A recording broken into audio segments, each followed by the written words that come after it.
चंद्रगुप्त मौर्य का जन्म 340 ईस्वी पूर्व में पटना के बिहार जिले में हुआ था। भारत के प्रथम हिंदू सम्राट थे। इन्होंने मौर्य समाज की स्थापना की थी। चंद्रगुप्त मौर्य के गुरु विष्णुगुप्त कौटिल्य चाणक्य थे।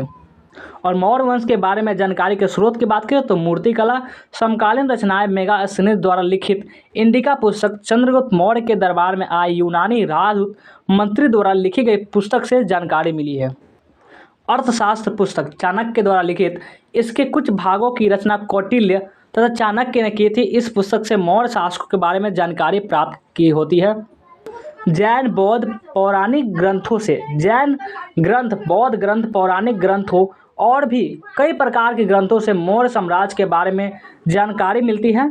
अशोक के स्तंभों से, अशोक द्वारा लिखवाए गए स्तंभों से भी मौर्य समाज के बारे में महत्वपूर्ण जानकारी मिलती है। अशोक पहला सम्राट था जिसने अधिकारियों और प्रजा के लिए संदेश प्राकृतिक पत्थरों और पॉलिश किए स्तंभों पर लिखवाए थे। और मौर्य समाज में प्रशासन, तो मौर्य समाज के 5 प्रमुख राजनीतिक केंद्र थे। राजधानी पाटलिपुत्र और 4 प्रांतीय केंद्र इसमें थे, तक्षशिला, उज्जैनी, तोसली, स्वर्णगिरी। इस सब का उल्लेख अशोक के अभिलेखों में किया जाता है। पश्चिम से पाक के आंध्र प्रदेश, उड़ीसा और उत्तराखंड तक हर स्थान पर एक जैसे संदेश उत्कीर्ण किए गए थे।